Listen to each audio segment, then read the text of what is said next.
Welcome to Open Invite. This episode's brought to you by Hooks and Gems. More on that soon.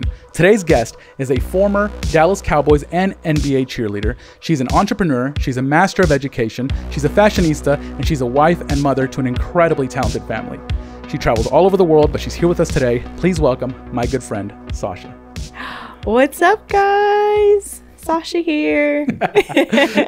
So I wanted to ask you, I know that that Sisi, your daughter, for those who don't know, is just won World of Dance Dallas. Yes. Incredible performance. Yes, with Team Athena. Yeah. How do you feel about that? Sisi she amazes me all the time. So Chase, my husband, picks her up from the dorms in Baton Rouge. And they get home around like 4:00 p.m. So I get home from work around like 4:30, and they're offloading all her things from the dorms, and she's starting to get dressed like she's getting ready for practice. And I'm like, what are you doing? Like, she's coming home from LSU? Yeah, and I'm thinking like she's gonna like take a nap or just relax. No, she's getting dressed for practice. I'm like, where are you going? She's like, to practice. So I'm like, who does that? And so that I'm telling my business partner this story, and she's like, she gets it from you. She's like, we just don't stop. Yeah. Don't know how I passed that on to her. I feel like your daughters kind of all get that from you. That's true. That like nonstop. Think about it. Your middle child daughter, she is going to Portugal. She's going to Portugal with some of her teammates, and they're playing in some tournament in Portugal. And then the little one, Jaelyn, she's 8, but she's also a beast on the field. So what's funny is that now Jaelyn's coach is Tatum's coach from the past. Wow. And so he actually says that she's kind of the one to watch out for, which they're both phenomenal, but Jaelyn's got she's got more chases, like dog in her, you know what I mean? Yeah. Okay. So, and then Tatum is still kind of like passive like me. So, but she's still, don't get it twisted, like she's crazy fast and she's so talented and athletic. But Jaelyn's like confidence, you know what I mean? Like it could be a game changer. So she could be like the Serena, you know what I mean? Yeah. The further they get removed from you, the more crazy they're going to be. Right. Because Sisi, she on the stage, she is incredible. Oh my gosh. Yeah. She's gotten even way better. Right. Which I didn't know there was that much of a... Right. Like you can keep growing. Yeah. And she's going to continue to grow, which is crazy. Because back when you knew her in high school, she was growing crazy just technically. Yeah. And so that was very inspiring to watch. And then once she made this LSU team, the LSU Tiger Girls, that is such an accomplishment in itself. And so she's still being pushed on that team because she's not even as comfortable as the other girls as far as technically. Like she didn't grow up in the studio like that. So she grew up doing straight hip hop, but they're more than hip hop. So she's got to push herself in other elements. So yeah, watch. I can imagine by her senior year, she's going to be crazy. I don't know what they did, but her movement is just so much more powerful than it already was. I didn't know that it could get that much more, but it's unmistakable. I was looking for her on stage and I'm like, where is she? And then boom, you just see her. Right. Because you see her energy pop up. Yes. Oh, splitting right down the middle. I know. Oh my gosh. I love how many centralized moments she get.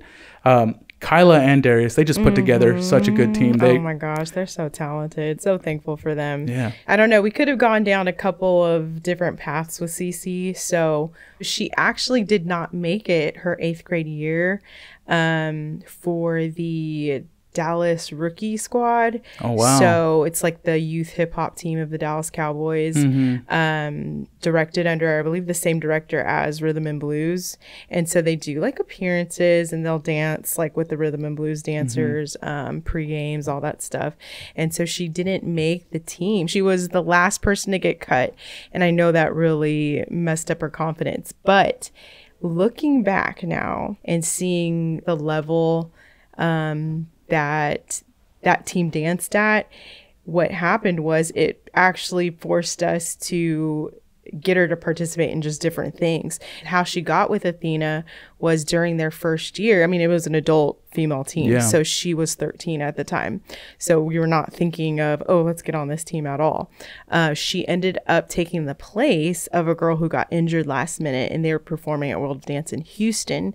And so she jumped in last minute and jumped in on that set. So, and she showed out. And then from then on, she was just on the team. I want to ask you a foundational question because Sisi, she, you know, we kind of have heard where she's kind of going and then how much she's grown. But I'm very interested to know like how you came up and became a Dallas Cowboys cheerleader. Like what was the path that led you there? Because you didn't do hip hop. Right. Like Sisi. What was that kind of path for you? So it all started with my mom literally signing me up for cheerleading. Like she signed me up. I didn't even try out.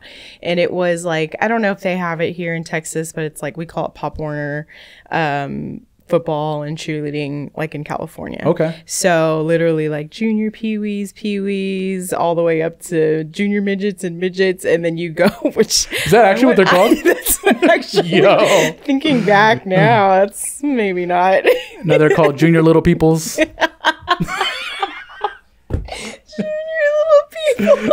Junior dwarfs. I don't know what's common now. I don't know what we're supposed to say. I am curious to know. I wonder if it still exists. So Pop Warner.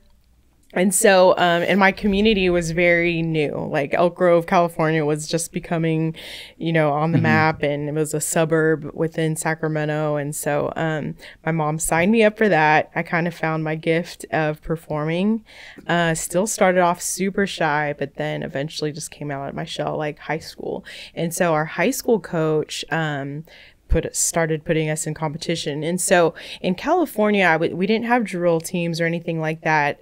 You had your cheerleading team and you were like this hybrid. So it was definitely a mixture of, I wouldn't call it hip hop, but I would call it like cheer hop. Interesting. So cheer hop mixed with the stunting and the tumbling and all that. And it was kind of, you know, it laid the foundation for me moving on to dance after that. So what was interesting is we would go to competitions and we would have our cheer category and then you'd have the dance teams. And I would always just be so in awe over the dancers and really wanted to do that. But it's like, how would I just learn at the age of 17, just start learning turns? It's a bit of a late start. It's a late start, yeah, for sure. So I taught myself the basics. I literally remember watching ESPN2 on cable and recording it and then putting it in slow motion like pirouettes, like learning how to turn from TV.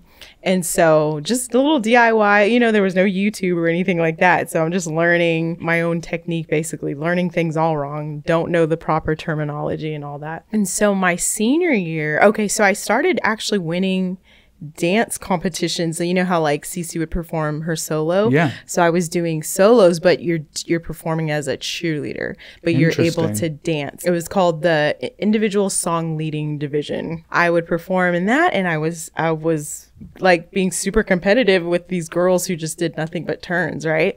And so ended up falling in love with that and wanted to try out for the UC Davis dance team. So I got accepted into the University of California, Davis, which was a big deal. And they had auditions in the spring, go audition, and they do this thing called, they're like, okay, we're going to do across the floors. And I'm like, what? What are those? What's that? And so I would clearly go to the back because I'm like, I don't know what's going on right now. So I'm trying to watch, and these girls are just going across the floor, doing leaps, doing turns, and it's just constant movement. You got to catch on fast. And when you don't know anything, you've never been trained in ballet or jazz or anything, you will be terrified. What'd you do? I left. I called my mom. You just slipped out the back real quick. And I was like, Mommy, can you pick me up? And she did. And but then, of course, what do you feel? Yeah. You feel regret and the shame. I should have, what would happen if I just tried? You know what I mean? So it just wasn't meant to be. But I remember my first year at Davis being so depressed because it'd be like I'd gone from the 6th grade to 12th grade doing nothing but performing and cheering, and dancing. And to just nothing. Wow. So I remember I couldn't even go to football games, basketball games, because it literally made me so depressed to like see that I'm not a part of like that world, right? And so I started practicing with the cheerleader. They had a spirit squad, which consisted of males and females, and stunting. So they were like, just come practice with us, like at the rec. And I was like, okay. So how'd you even make like contact with them? Well, I had one friend who I cheered with at my high school who ended up being a cheerleader for them. So she was like, yeah, come out and practice with us. And so I did, and I was a back spot is what I was in high school. And so to change to a flyer and then to only be stunting with a guy partner, I was fine and I was okay at it. I was good at it, but I didn't like it. I didn't love it. You know what I mean? So I'm over here doing all these whatever QBs and they're throwing me in the air, and I was what does that feel like? You just don't feel, it's just like I don't like it. I didn't feel right about it. I like it on the ground. So they were like, you should try out with us, and I'm like, no, I'm gonna try out for the dance team. I get more familiar with DIY, familiar with across the floors and all that. And that's what I do. I try out for the dance team. So the tryouts are happening simultaneously in the gym, like in a gym. Okay. One side is dance team, one side's the cheer team. Literally, it was old school tryouts to the point to where it was a list, like they put on the wall. Like, dude, you're reminding me of the scene from Bring It On. Yeah. You're the girl that comes in. Right. Double back handspring. Right. I'm afraid we're going to need to make sure you can do a standing back tuck.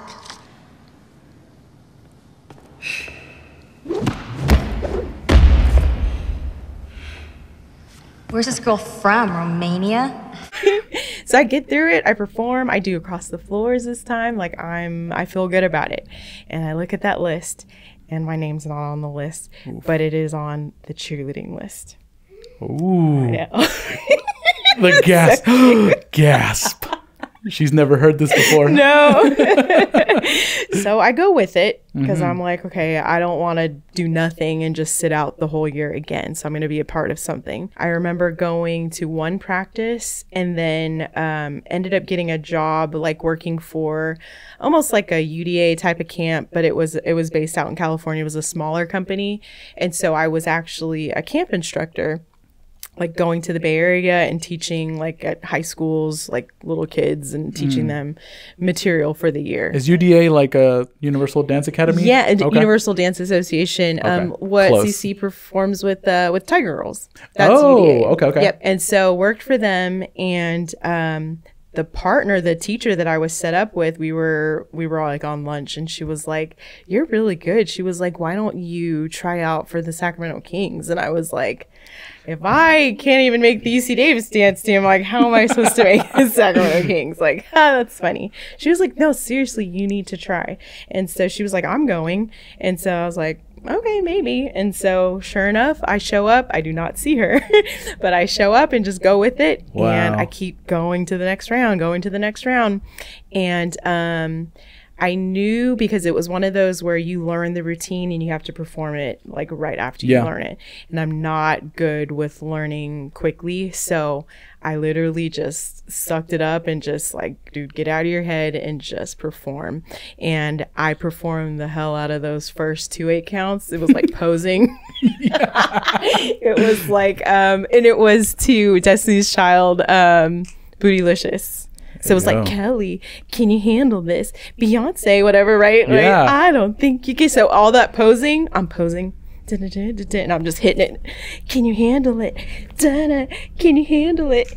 I don't think you can handle it. Yeah. I killed that first 8 count. The fact that I can still remember that choreography is crazy. So do the choreography, boom, boom, boom. And then I'm like, I don't know it anymore. Yeah. And I'm just kind of going along with everyone else. But it was enough to get me through the next round. Oh, that's all you need. But then guess what? You get to go home and you get to sleep on it. You get to practice it some more. So that next day I tore it up. I was like a totally different person. So made the team. It was one of those situations where I learned, it was like Sisi, like maybe like at our Lionette stage, that when you're just learning so much terminology and learning all the different, technical aspects of dance. You got to grow real fast, real quick. I mean, it's like we have a game on Friday, so get to it. You need to learn how to do this. So, and you have to fit so many different counts dances. And you know, it's crazy. It's so much more different than NFL. NBA is, you've got so many routines, you've got so many games. I remember going to like Vegas for all the, you know, NFL teams, the NBA teams, all the dancers. What do they do? And it's like a camp. So you're going to learn from like the top choreographers around the country, and you're going to learn choreography, and you take it back with you so that you can teach your team. Oh, cool. So I remember my second year being sent there, and then being put at point. But remind you, like, you're with all these different pro cheerleaders, right? Yeah. So I remember it being me at point, 2 Dallas Cowboys cheerleaders, and then like a 76ers dancer. But like the fact that the choreographer like picked me, like I was freaking out. For those who don't know, at point means you're at the very front, and everyone's kind of triangling behind you. Yeah. So for me, that was freaking scary because I'm a slow learner, and I usually need a night to like marinate on things and practice, because you're learning the choreography. So you have to be able to do it, especially if you're at point, you can't watch anyone. So I had to be able to get through that first night. And I remember getting through it, and then I just practiced and practiced and practiced in the hotel room that night. And then the next day. Are you a good test taker? No. Wow. Okay. I know. There's a correlation, right? That surprises me because they put you to the test. You were in the fire and you passed. I can pass, but like I do freak myself out. And so then how'd you find yourself onto the Dallas Cowboys cheerleading team? With Cowboys, I kind of got lost in watching that show, the Making the Team on CMT. And I remember, Sisi was just like a little toddler. And I remember thinking like, I could do that. Like I could so do that. So decided like, hey, I want to like dance again. What can I do? And I started becoming obsessed with that show. And just at some point I was like, I gotta move to Dallas. Like I'm gonna move to Dallas. I don't know how. And I remember my mom being like, what? You're just gonna move out there with your Did you have any connections out here? No. But I did find after the fact, like once I had made that decision that I was gonna move to Dallas, that I did have cousins that moved from the Bay Area to Prosper. Close by. So yeah, I was able to stay with them for the summer as I got on my feet to get ready to become a teacher.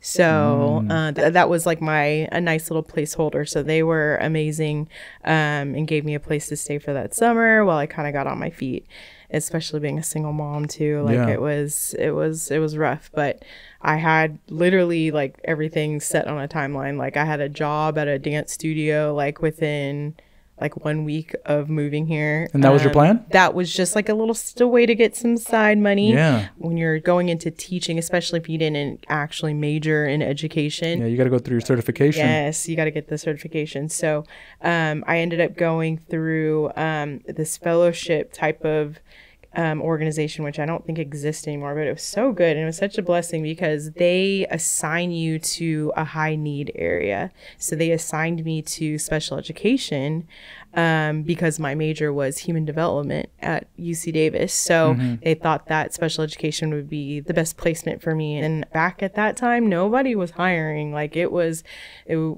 lot of places were on hiring freezes. And at what time was this? So like what year? This was like 2009. Oh yeah. Yeah. So housing crisis just happened. Everyone's holding tight to everything. Absolutely. So it was pretty scary. So I literally got one job interview, and I just remember you hit that 8 count. You performed the hell out of that 8 count. Yeah, exactly. So one job opportunity at Vivian Field Middle School. Shout out Vikings. Yeah. And Sisi was 3. I had her in daycare. So other than that little dance job, like I didn't have like any income. I had my savings. I was going through that summer institution with that organization, doing student teaching in Garland and Richardson, going back and forth, living in Prosper. I would drop Sisi off in McKinney at a daycare that was like in someone's house. And I remember they didn't open till 7 and my interview was at 8. So we got to get from Prosper to Vivian Field, which is Farmers Branch, right, by 8. So doable. But girl, you were crazy. I know, but there's traffic, right? And I also don't know where I'm going because I'm you're new to the city, new to a profession. Exactly. Like probably really jumped into the deep end. Probably got my MapQuest like paper like stapled. People don't know about that one. So so I'm waiting. It's like 6:50 and I'm waiting in the car, waiting for the daycare to open, like literally waiting for 7:00 a.m. Literally like shove her in I'm like, I gotta go. Mom's gotta go. Bye. Drop her off, jump in the car and get on 75. Of course, I missed my exit to get to 635, but I'm just inching my way. There's traffic. Finally get to 635. Traffic. It was, I think, 7:58. I'm like pulling in the parking lot, like skirt. In July, it's hot. I'm in this like full like suit and I already have sweating issues already, like with my hands. Like I have hyperhidrosis. Yes. So that's what's on my church. Just kidding. Oh, no. Just kidding. Oh no, did I do that? Okay, no, it's just it's suede.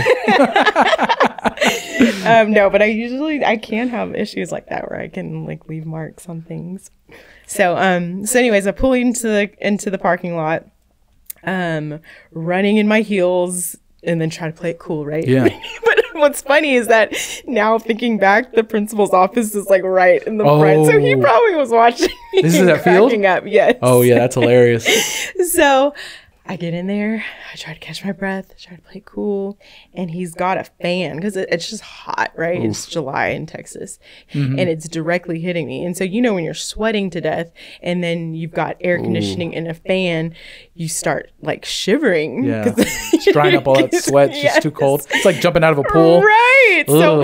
So they're telling me about this job that I'm about to inherit. And looking back, it's like, oh yeah, no one wanted that job. But I remember just praying like to God, like, this is my job. Like it has to be, because it could be your rock. It could finally be the thing that anchors you down here. Right. That allows you to actually start building a life in Dallas. Yes, absolutely. California. Absolutely. I've got a child, don't have any income. Like, this is my job. Like, I kept saying, this is my job. This is my job. And it was my job. Luckily no one was competing with you. Yeah, no one was trying to get that job, so it's fine. There's no need to sweat. Right. But it's so funny also the way it's just everything works out. And I truly do believe like God knows what you can handle. I didn't audition for Cowboys until the end of my first year of teaching. And I remember teachers being like, that's the hardest team to make, right? Yeah. Like, oh, it was kind of like oh, that's cute. Yeah, and I just... They didn't believe. Right. Where are they now? You show them. Yeah. So, when you become a Dallas Cowboys cheerleader, does that mean that you are now, that is now your profession? You need to have two, in fact, because you're just not being paid enough to sustain a living. Mm-hmm. They even say when you are trying out, you need to have at least a part-time job or at least go to school. Mm-hmm. Kelly and Judy, they're really big on making sure that they're picking well-rounded girls. So they really loved, that I was a teacher, well-educated. In fact, I would say most of the girls are, unless they're straight out of high school. But typically they're still trying to, go to college and doing it at the same time. So it's a very prestigious organization. Yes. And so you ever had that question? It's would you rather have a really prestigious job that it's gives you a lot of, I don't know, notoriety, it gives you a lot of social clout, or would you rather have a really rough job that actually paid you a lot of money? Right. A lot of people pick the really notable job that's high clout. Yeah. Long term too, it's not anywhere that you would want to go more than maybe 5 to 6 years. I think maybe there are a couple girls that stayed a little bit longer than that, but 2 years. So I had intentions of doing just 1 year. I ended up getting Rookie of the Year. Everyone was like, dude, you've got to experience it as a veteran. And my intention was to actually go back to California, because it was but I ended up meeting my husband. How pretty soon after? Because y'all are both educators. Yeah. And how'd that happen? So my second year, he was assigned to me as my assistant. So to handle the boys, especially because if they would get physical, needed someone there as a safety measure. Yeah. So he was hired for that purpose. And literally he was he was the homie. He inched his way in? Yep. Like there were times where I would even like, I don't know if he even knows this, but there would be times where I just wanted to just like vibe out in my room. Like I actually like my own space. I like being home alone sometimes and just like acting a fool, singing, dancing all over the place, acting like I'm on tour with somebody, just normal stuff like that. And so I remember walking to my classroom in the morning and just wanting that. And he would be like in the corner, like on the computer, and be like, oh, this guy, go away. But what's this guy here doing his job? But I ended up moving over to content mastery, or like learning lab, right, within special education. And he was really, I mean, it just made sense for him to take that job. So he was one of those people who didn't get hired that year because there were just no jobs. And so he had to settle for like a paraprofessional job. He found his way in. Yeah. And so I gave him a letter of recommendation that next summer. And that was going into my second year on Cowboys. And so over that summer, I mean, everything seemed natural, and everything just clicked. And then from there, we moved pretty quickly as far as getting married. What do you do to like kind of, because you said that y'all moved pretty quickly. Right. So, well, one, he was amazing with Sisi, and that was a big factor. Loved that. And then just, I don't know, it's like when you just know the heart wants what it wants. Yeah. And it's like, why waste any time? Like at that point, we were already both like 28 years old. So it's like, let's just go ahead and... All the 32-year-olds are out there cringing right now. All the single 32-year-olds. Single mothers. All the single mothers are all cringing right now. That's young by today's standards. That is true. It is young. So we were engaged within 5 months. Once he finally got his job. Yes. So December, he proposed to me at the Cowboys Christmas party. But then how did y'all even like, how did y'all get to the point where he was proposing? What do you mean? Were y'all dating? Like, yeah. Oh. But what's hilarious is that no one at work knew. So they didn't know until we announced that we were engaged, and everyone was like, wait, what? HR was like, we need to have a talk. So we always kept it very professional. Nice. So yeah, engaged within 5 months and then married by 9 months. All gas, no brakes. I know. And that's how he rolls too. Like, he's very impatient. I mean, good for him that like you girls are all gas, no brakes too. Right. That's true too. That's true. It's just a perfect culture fit for y'all. It is. Dang, we got your whole story down. I know. I bet your girls are going to listen to this and be like, we didn't know any of this. No one cares about... Jaelyn's in studio and she over here gasped. Right. She said, like, what happened? That's really cute. That's so cute. That's awesome. And so now we've got Sisi here, and she's coming up big in the dance world. Right. Just winning this, winning that. And she's just improving, skyrocketing. Yeah. You've got Tatum. She's out doing her thing in Portugal soon. How does that make you feel as a mother? I mean, it's almost... like I do need to step back sometimes and just like, man, like how are we doing this? And I like, sometimes I'll like brag on my kids to like my students. I'm like, I create beasts. I'm like, me and Coach Mary, we create beasts. And I guess it's just, again, it's the work ethic that we have and the drive we have. And I would say the natural athleticism. You know, Chase comes from a basketball background, so he was a coach too. Yeah. It just makes sense. Now, we never saw ourselves in the soccer world, but it's been awesome. That's what you just found that the girls naturally went towards? Yeah, I think we as parents, as new parents, you just kind of always throw your kids in like rec soccer, right? Okay, it just seems to be a common thing. Just throw them in soccer, just see what they do. But, you know, when they started to excel at it, we were like, do we need to put them at the next stage? So then got them in an academy or a club. And then from there, they're just moving up. And so Tatum is at, you know, that level where it's now ECNL tier. Yeah.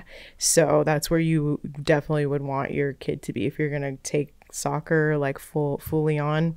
You want to be at that ECNL level. You're incredibly fashionable. You've got how do these other soccer moms, when you're there, what do they think? Well, what's funny is that, okay, so I've got my company Hooks and Gems. It's all the charms here, guys. It's this charm bar. So you literally can customize whatever you want. How's that work, a charm bar? A charm bar, just imagine hundreds of options of different charms. You pick them out. You pick your chain, you put it on a tray, and you organize it the way you want to, and then we assemble it there for you on the spot. Wow. What kinds of charms are there? I mean, literally everything you can think of? You can pretty much think of, yeah. Wow. Yeah, I mean, I'm trying to think of the most like... I imagine they've got to be pretty wide-ranging if someone's to customize something that's very specific to them. Like, I've made nurse necklaces, like for nurses. You've got enough things in that area. Like stethoscopes, like, yeah. Oh, wow. I know. Pickleball. There's a pickleball ball charm. Yeah. That's specific. That's a new sport. That is. Because people have been asking. So I'm like, I got to find some pickleball ball charms. And do you have any chess ones? No, I don't. Wow. But I could. But I bet there are. I bet there are. It literally just takes one person to ask, or a few people to ask, and then I'll search for it. Nice. Yeah. So yeah, that's funny. With the soccer moms, I pretty much have them all decked out. Oh, nice. In custom necklaces, and you rep your kid. So like I didn't bring it today, but I have a soccer mom necklace, and it's got the girls' names. They're both 11, so they've got their 11 numbers. I've got a soccer ball charm. I've got like the little good luck, you know, like clover, like all that stuff, and then even like the team logo, DKSC. So yeah, it's pretty cool. Do you find some personality differences in people that like to accessorize and then people who just don't like it? Yes. What do you see? Okay, so me and my business partner can pretty much identify like what type of like style. I don't want to like offend any of our customers, but like you can definitely tell when just someone is more basic. Oh yeah, for sure. There is people who are more reserved in their jewelry choices, people who are more out there. But I just mean like people who don't like to accessorize at all, and then people who just love to accessorize. There's got to be some sort of psychological difference there. There has to be, yeah. So like we would call ourselves, me and my business partner would call ourselves maximalist, right? There's like minimalist, and then there's maximalist. So we are maximalists. I can do the minimalism thing depending on like what, let's say that I'm doing something for work, I need to be dressed up like in a more suit type of situation. I can do the minimalist, but my business partner cannot do minimalist. She refuses. She is a maximalist. And you know, they have a term for this type of like style, like being extra. It's like called dopamine dressing. That makes a lot of sense, actually. Yeah. Does that make sense? Do you feel something whenever? Yeah. I've worn a couple of rings sometimes, and you know, a watch and a necklace and stuff. You do feel a little bit more powerful, a little bit more confident. Yes. There's something about that. There is. Yeah. There's definitely a connection with just being extra. You know, I've got my baggy pants. Like I've got my boots charmed up. Nice. Like you just go all out and you feel just extra confident, I guess. Can people even get to the place where they're doing? Is this online? Is it like in person? Right. We just had an event at Legacy Food Hall. Legacy West over there in Plano? Yep. So we just did that. They had like this brunch, and there was a DJ out there playing, and so yeah, we just put the charm bar out. Everyone is able to do whatever they need and curate their pieces. We assemble it, get it to them like within like 10 to 15 minutes. Wow, that's fast. So those are our pop-ups, but then we do private events. So we have an event this Friday that's for a private or for an actual company, and then we also do sell online, but it's literally through just a questionnaire. So essentially it's a Google form. It's one of those things where you can click the link in our bio, and then you answer these questions, and then we will connect with you, and we'll go back and forth until you're happy with your piece. Yeah. Nice. So we just kind of go off of on your Instagram? answers. And what is the Hooks and Gems? What's the at? Hooksandgems.co. That's our is that the actual website Instagram. too? Hooksandgems.com is the website. Super close. Yes. No M, guys. Yeah. Unfortunately, someone took the Hooks and Gems on Instagram because we wanted Hooks and Gems. Yeah. But we had to add the .co because someone took it and they're not even active. Oof. Makes me mad. Hey, we got a situation like that. There's a little podcast out there that we have beef with called Open Invite. 2 episodes, no views. Oh my What's up, guys? Give it up. Right. We're out here. We're doing our thing. We're releasing episodes every week. 5 short form pieces of content. Hey, I feel you. Right? It's Give so it annoying. Up. Give it up. Give it to now let them do their thing. But we do see it whenever we type in our stuff and then they pop up and then we see that they're not as serious as we are. Exactly. And we're just like, all right. Yeah. No, you'll start seeing that yours will be the more dominant one. That's what we've noticed. We've got to, because we're posting, we're so consistent with it. That's so good. That's so awesome. It's all good. I'm so proud of you. Thank you. I appreciate it. Welcome. Yeah, we're trying out here, you know. I hear you. I'm right there with you. I don't know if I could ever leave the official the consistent paycheck. You know what I mean? That's where I'm stuck. It is rough. I really want to have that entrepreneur like mindset and just burn all the boats. Yeah, but I feel it's that educator in me too. Mm-hmm. I think too much. Do you know what that means? The burn all the boats? Burn all the boats. It's when the Vikings, when they would show up to conquer a land, they would literally burn the boats behind them so that there was no way back home. They had to either conquer or perish. Ooh. That's the mindset. No. I myself am struggling with that because things are going well and we're it's a grind. I would like to put all of my full effort into this podcast. Right. But I agree. It is hard to let go of that paycheck. That's consistency. I know. You know what? Let's just burn the boats. Okay. Let's both call up our companies right now and quit. You down? Yeah. And then go like this. Afterwards. You know how medalists, when they win and they're on the podium, they bite their medal? Yeah. Bite the Hooks and Gems. Let's go. Thank you so much for coming and sharing your story. I'd like to have you on again to dive deeper into things, and I'd like to have Sisi on and go deeper into what is it like to be at LSU away from home and dive into her story. And this was kind of like getting to know you and then kind of diving outwards into kind of who your daughters and your family is. And then we'll have her on. And then I love that. What up, Sisi? What's all that you got there on your neck? Can you show us a little bit about that? It's my drip. So this is what we call a life necklace. So my daughter, the 11-year-old, she actually came up with this concept. Well, we were just kind of creating what are your favorite charms, right? And so she puts on her necklace. We were doing prototypes a little over a year ago, and she goes, it's like a life necklace. And so I was like, oh, nice. It is a life necklace. So that's what we call them. Is it chronological? No, not at all. Because I definitely want to design it to where everything flows right with each charm. Okay, so I'll start on this side. I'm from California, so that's the shell. I am a Scorpio. 1111. I think we talked about that before, but it's a significant. That's you and your husband's secret number. It's our secret number. Also, my birth date. So, November 11th over Very here. Cool. This spike is supposed to represent me having this new mentality, more confidence, the ability to maybe have some boundaries now. Especially now after starting this business. This is a heartburst, and that just represents my love for my family. My initial, of course, with my birthstone, and then my husband's name, Chase. And so they're all encompassed with this asymmetrical chain is what I call it. And so basically it just shows the connection. Nice. Yeah. Okay. And so then a Longhorn, because I'm now a Texas girl. Yeah. I am a peacemaker. So that's got a little peace sign. And then, of course, Jesus and soda. Love these 2 sodas right here, Pepsi and ginger ale. And then a sand dollar to represent me and Chase getting married in Mexico, because our actual giveaway, you know, like the gifts that you give. Yeah. It was a sand dollar, so that made sense to me. This was our color for our wedding, and then this is our second decade together. So I have 2 chain drops from there.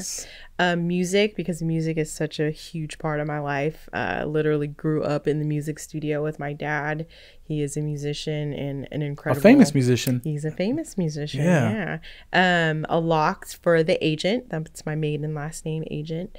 Is locked in. Sisi, LSU. So it's a vintage this is a vintage crystal heart. Just represents all the hard work that it took to get Sisi to that level. And then I'm a girl mom, so the bow. So this is my life necklace. Dang. Isn't that cool? It's like, how do you even... We didn't even dive into your dad's musical past. No, that's right. Have I ever told you? Yeah. I did? I know about your dad. Okay, yeah. He played with a lot of famous musicians. David Agent is legit. He's again, it's just another side to my family, like just learning the grind and learning. Like I literally grew up. So my mom worked full time for the government, and he was the one who stayed home with me, and was more of that stay-at-home dad figure. But he would go on gigs at night out in the Bay Area, and he would go and play bass for bands and all that. And then he got picked up by a group called Club Nouveau once we moved to Sacramento. And that was a game changer with his career. So he went on tour with them, and eventually ended up going on tour with MC Hammer on the Too Legit tour. Yeah, traveling the world. So he's also a beast. Yeah, so learned a lot from him as well, and just a kind, humble soul. So shout out to my dad. And one thing that I kind of wanted to ask about is because I know that like naturally you're a very shy person, you're a very introverted person, but you project a lot of happiness, a lot of extroversion. Yeah, that's so true. Where do you kind of feel like that comes from? Oh, that's a good question. I don't know. Oh gosh. You can really turn it on is what I'm saying. I can, yeah. But it really does take me a while to get comfortable. Like me and Sisi were just talking about that, because she's experiencing that on her team with LSU. It's like and I kind of felt the same way when I was on the Cowboys. Like I just felt like, am I supposed to be here? Like and I think my dad to an extent felt like that too. Almost like that imposter syndrome, right?